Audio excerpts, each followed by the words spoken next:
The day Marcus got fired, he sat in his car for 45 minutes. Didn't cry, didn't call anyone, just sat there, watching strangers walk past his window, like the world had no idea it had just pulled the floor from under him. And the worst part, deep down, he felt something close to relief. That scared him more than anything. He had been sitting with it, staring at nothing, feeling something he couldn't name. Marcus, 31 years old, Columbus, Ohio. One-bedroom apartment with a heater that clicked too loud and neighbors who argued every Tuesday like it was scheduled. He drove a 2014 Civic with a cracked dashboard, had $4,200 in savings. The alarm didn't wake Marcus that morning. He was already up, sitting at the edge of his bed at 5:47 a.m., staring at the floor like it owed him something. He'd been doing that a lot lately, waking up before the world, lying there in the dark, trying to convince himself to care. He wore the blue tie she gave him every time he needed to feel like he hadn't let her down. His mom had cried when he got the offer. She'd worked double shifts at a nursing home for 11 years to keep the lights on. She held his face in her hands and said, "You made it, baby." He wore it the day they let him go. He'd been at Hargrove and Associates for 6 years. 6 years of early mornings, skipped lunches, and emails sent at midnight. 6 years of telling himself this was the grind. This was what it was supposed to feel like, that the numbness was normal, that everybody felt this way. Marcus was 31. He wasn't unhappy, or at least that's what he told himself. He'd gotten good at not asking certain questions. Hargrove and Associates, financial consulting, the kind of work that paid enough to stay, but never enough to feel like it meant something. He got very good at not asking certain questions, like, when did I stop caring? Sunday nights were the worst. Every week, around 7 p.m., this weight would settle into his chest, heavy, familiar, like a stone he'd learned to carry so long he stopped noticing it was there. He told himself that's just how work felt. He told himself everybody felt this way. Like, is this really it? He didn't ask them, because if he asked them, he'd have to answer them, and he wasn't ready for that. So he kept going, kept grinding, kept wearing the blue tie. He kept wearing the blue tie until the morning Derek called him into the glass office. Derek was the kind of man who kept a motivational poster behind his desk and never once meant a word of it. He folded his hands on the table like he was about to say something important, and then he said something Marcus would never forget. "We're restructuring. Your position's been eliminated. R&D has a packet ready." That was it. "No, you were valuable.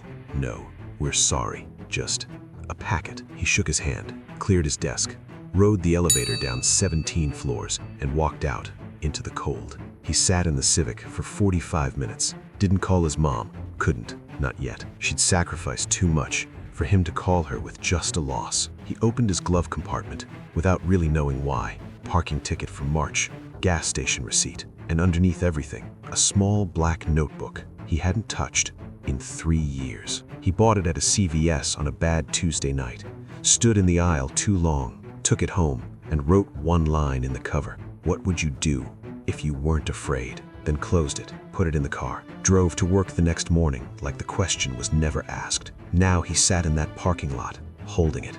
He read the line, and for the first time in 3 years, he didn't look away from it. And for the first time, he let himself answer it. He closed his eyes, breathed, and let something begin.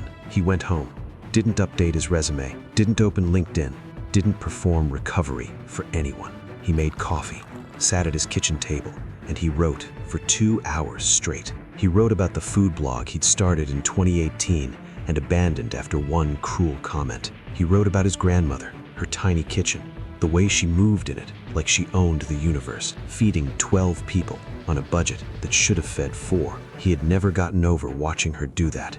Young Marcus watching from the doorway, eyes wide, a boy watching a woman turn nothing into something. Back to the present, Marcus at the table, eyes wet, but still writing. He remembered the blog, the cruel comment, the closed laptop. He wrote through all of it. He remembered 2018, the excitement of starting something, before he let one stranger's words close it down. One comment. He closed the laptop and never opened that version of himself again. This time he wrote through the fear. He didn't stop. He didn't close anything. After 2 hours, he closed the notebook, sat in silence. He had decided something. He checked his savings, $4,200, 3 months. That was the deal he made with himself. He put the phone face down. That was enough thinking. It was time to begin. The look in his eyes was different now. Not excitement, something more durable. Resolve. He set up a folding card table in his living room, made space for something new where there was only couch and clutter before. Facebook Marketplace. A used ring light, $23. He pressed message seller. 2 days later, it arrived. The first thing he bought for the new life. He set it up, turned it on. Light filled the corner of his apartment. It wasn't a studio, but it would do. Simple ingredients, a cutting board, a pot, the ordinary beginnings of something he didn't have a word for. Yet, he cooked. His hands remembered what his mind had been too busy to. Steam rose from the pot. The apartment smelled like something real for the first time in a long time. He photographized the dish with his phone, adjusted, re-photographized, learning as he went. He wrote the blog post. This time, he chose every word carefully. This time, it was for real. He hovered over the publish button, the longest 2 seconds of his new life. Then, he pressed it. 37 views. He stared at the number. Then he closed the laptop. 37 was enough for now. That night, he slept. Really slept. Not the sleeplessness of Sunday nights.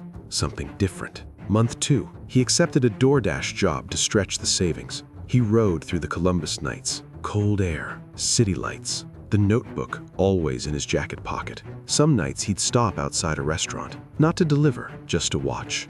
Impressed. Through the glass, a kitchen in full motion. Cooks moving like one organism. Controlled, beautiful chaos. He watched hands plate food. He watched someone call an order. He watched mastery, warmly. Standing outside in the cold, face warm from the window glow. Something lit in him. He pulled out the notebook, right there, on the sidewalk, in the cold, and wrote. Words finding their way out. Everything he'd seen through the glass, becoming story. The follower count climbed, slowly, honestly. 100, 300, 600. Real people, not a number, people. Then a comment notification. Atlanta. A woman he'd never met. He read it at the kitchen table. His expression shifted in a way he hadn't expected. She said his grandmother's cornbread recipe made her cry because it tasted like her childhood. Something landed in him. Not pride exactly, something quieter. Connection. Then a second comment. Michigan. An older man. He said he'd started cooking again after his wife passed. Because of something Marcus wrote. He set the phone down, slowly. He looked at the ceiling. He sat with it, and he understood. He wasn't a food blogger. He was telling stories. The food was just the language. He wrote it in the notebook. 2 words, not food, stories. Month 3, he checked the savings. $800 left. He didn't panic. He breathed. He stayed with it. He did not break. Then the email arrived. A small food publication in Chicago. They'd found the blog. They wanted a column, $200 a piece, twice a month. Not much, but someone had chosen his words with money. He sat back, and for the first time in 3 months, he smiled. Not performance, just real. He read it again from the top, making sure it was real. He exhaled, long, slow. The exhale of a man releasing 3 months of held tension. He picked up the phone, his mom's name on the screen. Time to tell her everything. The phone rang. His mother's name on the screen. He had carried this alone for 3 months. She picked up on the second ring. She always did. He started talking, and once he started, he couldn't stop. He told her about the firing, said the word out loud, fired, just like that. She listened, didn't speak, didn't react, just held the space. He told her about the card table, the ring light, the DoorDash nights. He almost smiled describing it. His mother listened to all of it, her expression building towards something she hadn't said yet. He told her about the Michigan man, the one who started cooking again, because of what he wrote.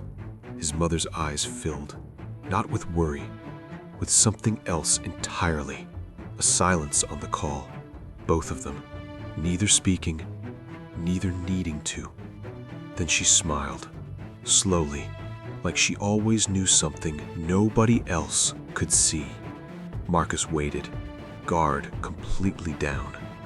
31 years old and waiting for his mother's words. "I always thought that job was too small for you." Marcus had to put the phone down. Not hang up, just put it down. He needed one moment. He pressed the phone to his chest, not to his ear, to his heart. One tear. Not dramatic, just real. He let it be there. He looked at the notebook on the table. Small nod. Just for himself. The story continues. That was 14 months. Today, Marcus writes for 3 publications, 3 publication tabs, 3 open doors. The same man who had no doors 14 months ago. His newsletter has 11,000 subscribers. He signed a cookbook contract, stories and recipes from families who built something from nothing. He opened the cookbook draft. Chapter 1, his grandmother's name. Her photo next to the laptop, right where it belongs. He looked at her face and smiled. The kind of smile that belongs to no one else. He still drives the same 2014 Civic. He walked toward it the same way, but nothing was the same. The crack in the dashboard is still there. He opened the glove compartment. The black notebook, still there, still waiting for the next question. He picked it up one more time, read the question, put it back, started the engine. He doesn't think getting fired was a gift. He doesn't believe in easy packaging like that. It was terrifying. He lost sleep. He doubted himself more times than he can count. In the dark, alone, with just $800 left, and no guarantee. But here's what he knows now. The job had given him a ceiling, and he had never seen it because he was too busy, keeping his head down to look up. Getting fired took the ceiling off, and you don't know how much taller you could grow until the ceiling is gone. Maybe you're in that parking lot right now. Not a literal one. Maybe it's a moment, a door that just closed, a plan that collapsed, a version of your life that suddenly stopped making sense. So don't rush to perform recovery for anyone yet. Take a breath, open the notebook, and answer the question.